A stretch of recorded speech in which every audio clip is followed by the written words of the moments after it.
네, 안녕하십니까 모두개를 시청자 여러분. 오늘 함께 살펴볼 차량은 이 녀석인데, 이 녀석이 더 눈에 띄네요.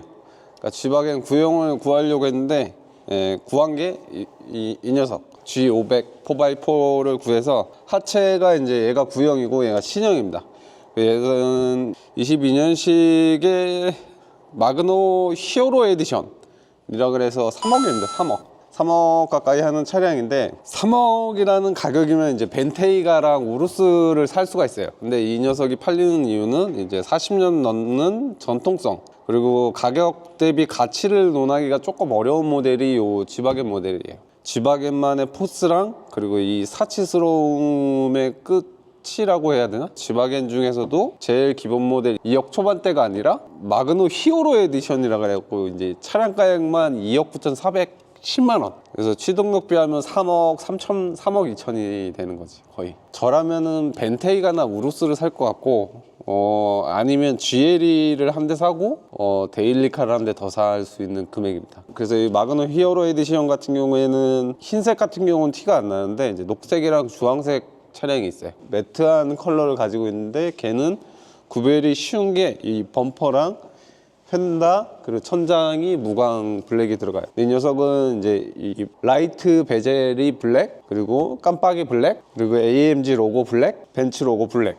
이렇게 해서 그냥 길거리에서 봤을 때 이렇게 블랙으로 되어 있다 그럼 마그노 히어로 에디션이라고 보시면 돼요. 3억 가까이 하는 차, 벤테이가보다 비싸고 우루스보다 비싼 차다 라고 보시면 될 것 같고, 40년 넘는 전통성을 가지고 있는 이제 전쟁 병기 같은 차량이에요. 원래는 이제 전시 상황에 사용하려고 제작이 된 차인데, 워낙에 유니크하고 이 녀석이 가지고 있는 아이덴티티가 너무 뚜렷하고, 그리고 타 브랜드에서 감히 이 G박엔의 세그먼트를 넘볼 수 있는 차량을 선보이질 못했어요. 그래서 이 녀석이 계속 팔리는 이유도 그거고, 고가의 마케팅을 주력으로 하는 이유도 그거 같아요. 벤츠에서는 이 차를 싸게 팔면 아마 안 팔릴 수도 있을 거예요. 포란도 같은 꼴이 날 수도 있어요. 그래서 얘는 상당히 고가의 유니크한 차량이고, 제로백이 4초대. 아까 이제 주행 영상에서 보셨다시피 이제 TCT라 그래가지고, 어쨌든 벤츠에서 만든 미션 치고 제로백이 4초대를 자랑하는 아주 강력한 녀석이에요. 그리고 V8 트윈 터보의 심장을 가지고 있고, 그 엔진은 이제 M177 V8 트윈 터보. 2014년도부터 제작돼서 올라갔는데, 업그레이드 되고 이제 개선되면서, 그러니까 AMG 공장에서 원맨 원 엔진으로 제작된 엔진인데, 이게 또 에스턴 마틴이랑 제휴를 맺어가지고 이 차량을 에스턴 마틴이랑 AMG랑 튜닝해가지고 707마력까지 올려서 제작을 한 아주 강력한 녀석. 그래서 배기음은 조금 줄어들었지만 그래도 아직까지 이 녀석이 굉장히 헤리티지한 모델이에요. 그래서 G박에는 신형, 구형 이렇게 있지만, 이게 구형이라고 하니까 좀 웃기긴 하다. 실거래가 한 4억, 5억 하는 차인데, 특장점이라고 하면 이란의 팔라비 왕조한테 의뢰를 받아서 1972년도에 극한 상황에서도 굴러갈 만한 군용 오프로드 차량을 개발하면서 나온 게 이제 이 G클래스의 시초. 그래서 중동 국가 왕족이나 부자들, 그리고 이제 심지어 교황의 의전 차량으로도 사용됐던, 그 녀석은 이 녀석. 네, 둘 다 G박엔 리뷰하는 김에 둘 다 한번 같이 리뷰를 해보도록 할게요. 얘가 공차 중량이 2650km, 전작 대비했을 때 170km가량 감량을 한 거야. 얘는 그냥 3톤이 넘어간다. 얘는 4x4라 그래서 이제 G500 4x4 차량이에요. 그래서 굉장히 많은 튜닝이 되어 있다. 근데 이 차를 이렇게 튜닝하는 거를 지금 중국에서 팔고 있긴 해요. 국내에서는 인증 절차 때문에 없긴 하지만, 얘는 이제 포탈 엑셀이라 그래가지고, 엑셀 샤프트가 이제 여기에 있어요. 메인 엑셀 샤프트는 여기 있는데, 여기에 이제 포탈 엑셀이라고 하는 이제 따로의 별도의 기어 유닛을 3개 장착해서 구동축을 밑으로 내린 거예요. 그래서 여기 보시면은 이제 이 원래라고 하면 엑셀이 일로 지나가야 돼. 이렇게 이 바퀴의 센터보다 엑셀의 높이가 더 위에 있는 거, 이걸 이제 포탈 엑셀이라고 해요. 네, 이제 이 차량은 저희가 이제 메인터넌스를 자주 했던 차량이라서 기억에 나지만, 이게 정비성이 굉장히 좋습니다. 엔진 오일을 갈 때 그냥 이렇게 들어가면 돼. 들어가서 엔진 오일을 갈면 돼. 리프트가 필요가 없으니까 정비성은 매우 좋다. 하체 리뷰도 이제 누워서 할 수 있다. 그게 G500 4x4. 그래서 이 녀석이 메인 주제이긴 한데 지금 얘가 하필 리프트에 제일 가까우니까 얘를 먼저 떠서 구형의 엑셀 시스템을 보시고 신형이 어떻게 바뀌었는지를 보도록 하겠습니다. 근데 얘는 구형이긴 하지만 가격은 얘보다 비쌉니다. 이렇게 하고 차 떠서 보자. 엔진룸을 열었는데 차량 높이가 높이 때문에 엔진 리뷰를 못해요. 엔진룸을 보여드리면 이렇게 돼 있습니다. 이렇게 엔진룸을 구성하고 있고 요거 전경도 상당히 배기음은 좋았다 라고 말씀을 드리고, 이제 메인 핵심은 신형 구형의 하체니까 구형을 떠가지고 하체를 보고 신형을 보도록 할게요. G바겐 전기형 이제 하체를 왔는데, 하체 구성이 어떻게 되어 있냐면 일단은 웜기어라고 하는 그 스티어링 그 웜기어가 여기 있어요. 여기 있어서 이 웜기어를 가지고 얘를 밀면은 이 바퀴가 절로 밀리고 당겨지고 하는 거예요. 근데 이 웜이 얘를 밀면은 반대쪽 바퀴도 꺾여야 되잖아. 그러니까 이 웜이라고 하는 이 웜기어가 얘를 저쪽으로 밀었을 때 이쪽 바퀴는 움직이잖아. 움직였을 때 이제 반대쪽 바퀴도 꺾여야 되기 때문에 반대쪽 바퀴에 이렇게 볼 조인트로 연결돼서 이렇게 반대쪽 바퀴를 가는 거야. 그러니까 스티어링 렉처럼 하나의 이 기어로 이렇게 돼서 얘 바퀴를 이렇게 움직이는 게 아니고, 지금 얘는 여기에 하나의 작대기를 하나 달아서 작대기를 밀고 그 미는 반발력에 의해서 얘가 이렇게 움직이는 거야. 그래서 이 웜기어가 생긴 이유도 원래 이게 오프로드 성능이 뛰어난 하체 구조야. 그래서 오프로드 성능을 높이다 보니까 바위나 언덕이나 둔턱을 이렇게 넘고 내려왔을 때 이 타이어가 순간적으로 지면에 맞춰서 움직이려고 하는 현상이 있어요. 그게 이제 킥백 현상이라 해서 이 바퀴가 움직이는 대로 스티어링 렉에 그대로 전달되는 그 방식이라서 이 킥백 현상을 사람의 힘으로 잡을 수가 없어. 사람의 힘으로 잡을 수가 없다 보니까 이제 이렇게 웜기어를 사용하면 하체에서 오는 충격에 의해서 스티어링 렉이 움직이지가 않아. 많이 안 움직여. 그래서 킥백 현상이 확실히 적다 보니까 오프로드를 지향하는 차량은 이 스티어링 렉이 이렇게 웜 방식으로 이렇게 연결이 돼서 이제 작동하는 방식. 그리고 기본적으로 이게 오프로드 성능이 굉장히 뛰어난 이유도 볼 조인트라고 하는 이제 볼이 이만한 거야 지금. 그래서 이 너클 볼이라고 하는 이 볼 자체가 거의 뭐 내 한 손보다 더 커다란 구슬이 여기 박혀 있어. 그래서 얘를 중심으로 이 축이 이렇게 움직이는 거야. 그래서 볼 조인트라는 개념이 이 G바겐 구형은 이게 다였어. 그래서 엄청나게 이제 험로 주파 능력이나 그리고 하체가 아무리 큰 스트레스를 받아도 얘가 이제 데미지를 먹는 일이 절대 없어. 이 엑셀 통만에 지금 이 엑셀 통만한 베어링이 여기가 박혀 있는 거야. 그래서 이 엑셀이 깨지면 깨졌지 이 볼 조인트가 깨진 적은 없다. 그래서 오프로드 성능이 G바겐이 이제 1970년도에는 굉장히 좋았지. 근데 지금은 이제 랭글러나 뭐 디펜더 이런 애들한테 많이 밀리는 경향이 있는데, 오리지널리티는 이렇게 설계했다. 리지드 엑셀에 경사각을 넘을 수 있는 각도도 25도에 진입각 30도 정도 되고 뒤에 탈출각도 한 30도 정도 되는 거야. 근데 랭글러나 이런 거에 비교하거나 디펜더에 비교하면 이제 좀 떨어지는 성능이긴 하지만 이 당시에는 굉장히 오프로드 성능이 좋았던 하체 구성이 이렇게 돼 있다. 일체식 차축에 여기에 이제 브레이크 배분 장치에 여기 달려 있어서 브레이크도 배분하고, 그리고 얘는 이제 4x4라서 4x4는 여기 이제 포탈 엑셀이라 그래가지고 실질적으로 엑셀 샤프트가 일로 가서 여기 하나의 기어가 들어가 있고 그 기어에 작은 기어가 들어가 있고 다시 큰 기어가 들어가 있어. 그래서 이제 포탈 엑셀이라고 하는 이 시스템을 사용을 하는 이유가 이게 내려오면 안 되거든.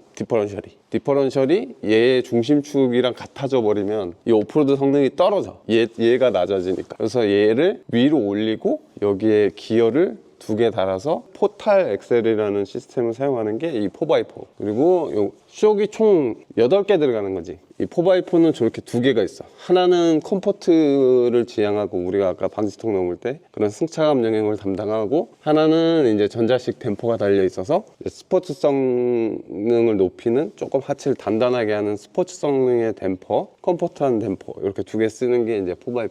그 다음에 이 포탈 X를 쓰면서 포탈 X 때문에 차축이 바깥으로 나가버려. 그래서 이제 엄청나게 큰 와이드 바디가 필요한데, 그걸 이제 카본으로 만든 거고, 이 4x4는 볼 조인트 강성을 확보하려고 여기 이제 보강대를 이렇게 대는 거.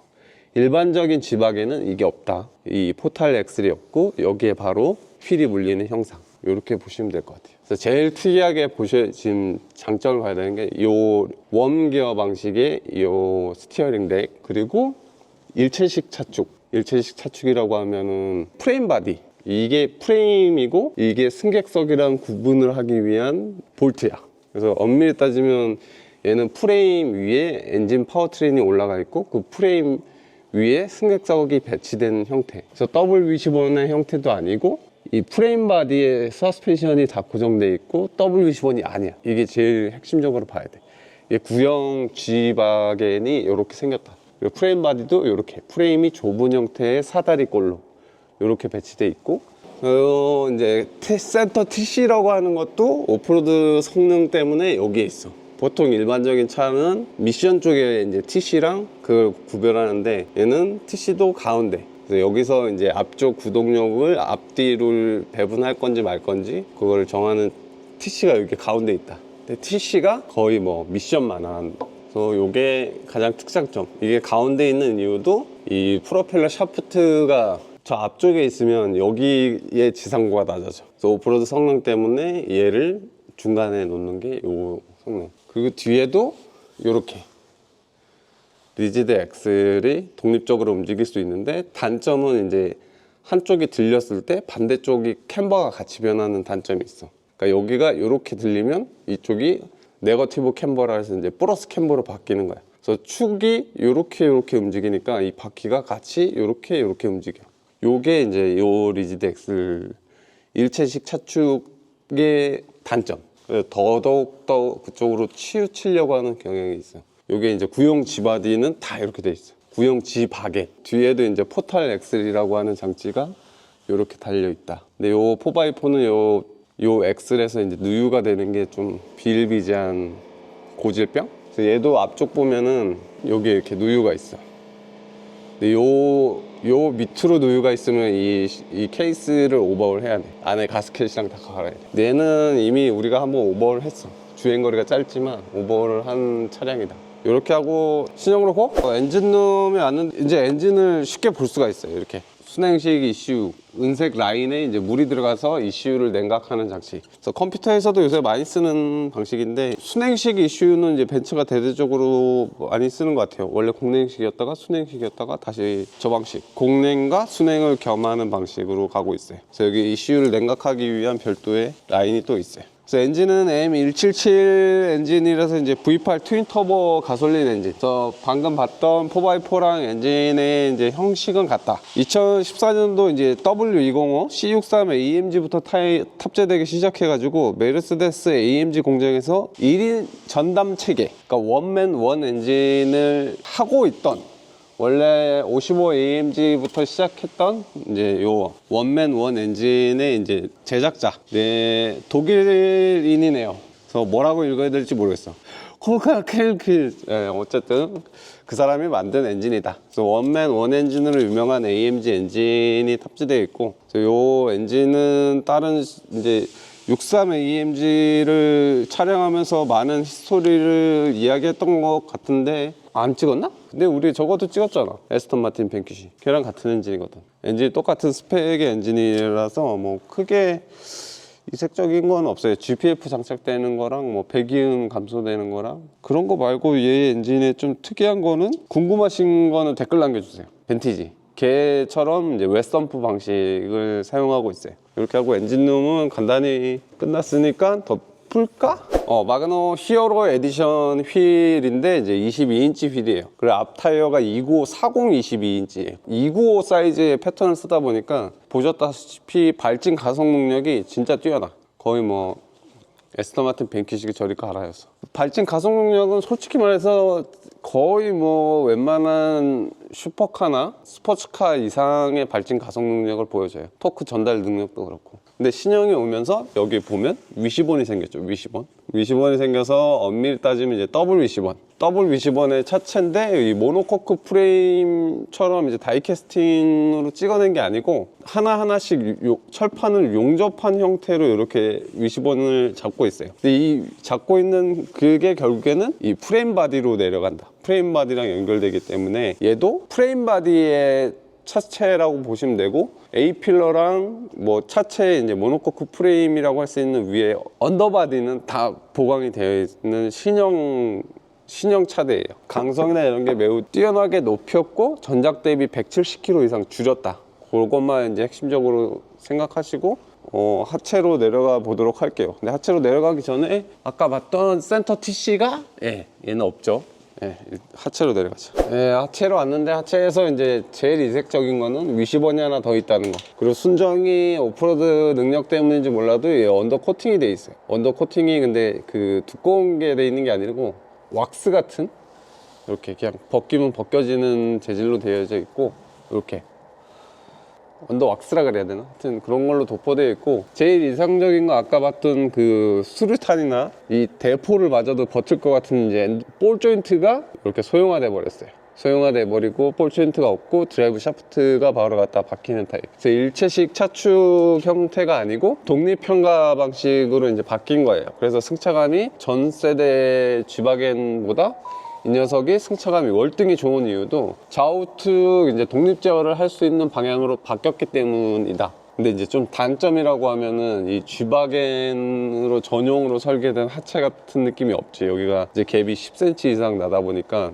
전용 하체 같은 경우에는 얘의 너클 사이즈를 비약적으로 키우고 위시본을 내려서 주행 승차감이나 안정감을 높이는 방향이 많이 있어. 많이 있지만 이제 너클이 소형화되어 있다는 거는 다른 플랫폼이랑 공유해서 쓰겠다. 혹은 이제 기본형 20인치 휠이 들어갔을 경우에도 20인치 휠이 들어갔을 때는 아마 최적화되어 보이는 경향. 근데 22인치를 껴버리니까 여기가 이제 붕 떠버리니까 소형화된 것처럼 보여지는 경향이 있어. 근데 요 어퍼암이라고 하는 요 어퍼 위시본은 상당히 강성 있게 잘 만들어져 있다. 근데 그 일체식 차축처럼 그런 강성이 있어 보이진 않아. 대신에 좌우측의 캠버 변화 값이 적고 주행 안정성이 높으니까 이 신형이 훨씬 타기 편하다. 그래서 핸들을 계속 보타야 되는 그 단점도 없고 신형이 확실히 승차감이 좋아.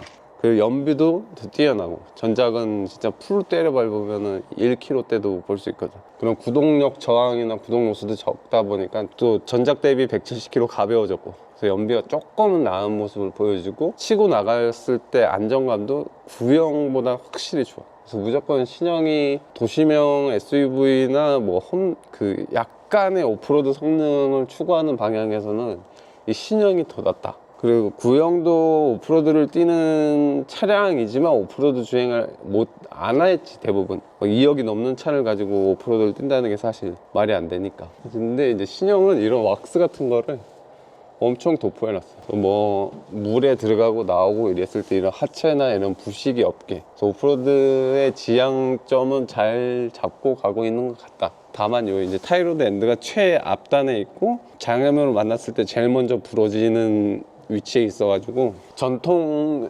오프로드 차량이라고 보기에는 조금 미약하지 않나라는 생각이 있다. 이렇게 하고 중간 가고 뒤로 가서 마무리하자.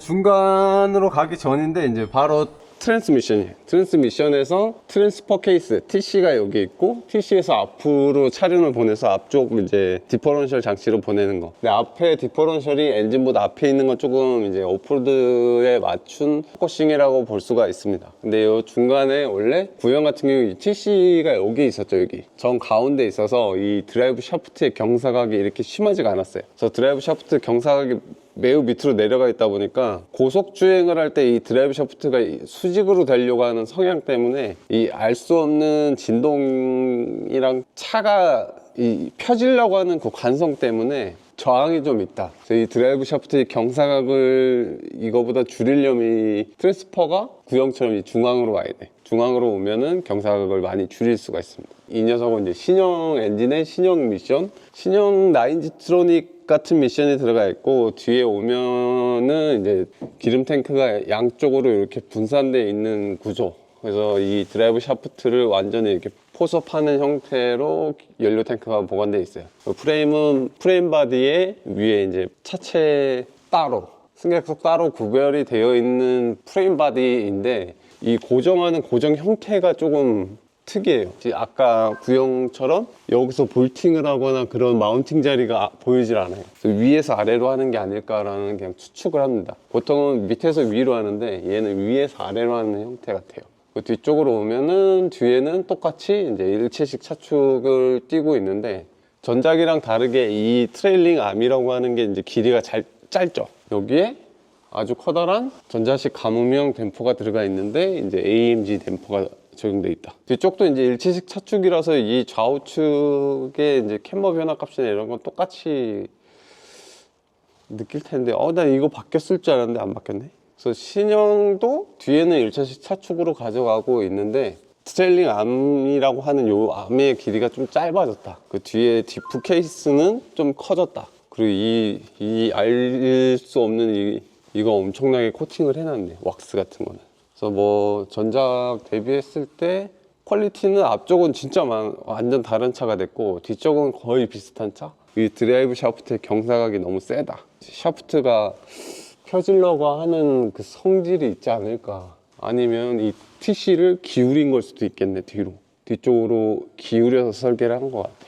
역시 벤츠는 벤츠다라는 느낌이 있네. 근데 이쪽은 머플러 팁이 있는데, 얘는 지금 머플러 팁이 없어가지고 이 사이드 스텝을 계속 그을리고 있네. 왜 이렇게 했지?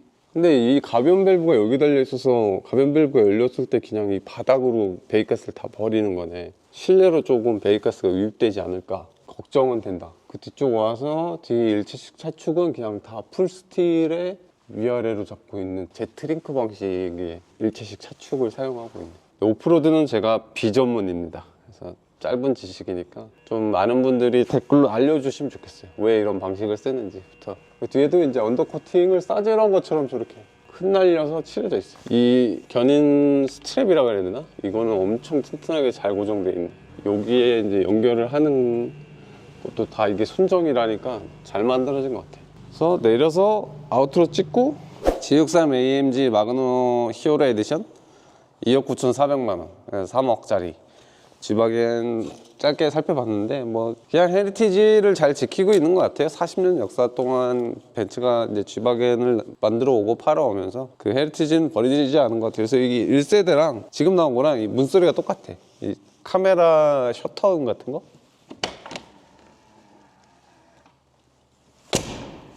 이 방식을 계속 지키고 있어서. 그리고 G바겐 타시는 분들은 그냥 이게 좋대요. 그냥 뭐 벤테이가나 우루스나 뭐 마세라티나 뭐 그런 게 낫지 않겠냐라는 이야기를 할 때마다, 나는 그냥 G바겐이 좋다, 니나 사라, 그러면 약간 이제 그런 식의 대답이 많았어요. 그만큼 G바겐은 매니아층이 높고 매니아층이 굉장히 두텁고 단단한 것 같아요. 그리고 구형 신형이라는 개념도 크게 없는 것 같고. 근데 G바겐을 타시던 분들이 요 모델의 프리미엄을 붙여가지고 거래까지 하시는 거 보면은 G바겐이 가지고 있는 뭔가 희소성? 포스? 뭐 그런 거는 충분히 검증되는 것 같아요. 가격 대비 가치를 논하기 어렵다라는 말이 요 녀석에서 오는 거 아닐까 라고 생각합니다. 저는 개인적으로 그래서 이 차량에 대한 관심이 없어가지고, 그래서 부족한 영상일 테지만 좀 좋게 봐주시길 부탁드리겠습니다. 시청해주셔서 감사합니다.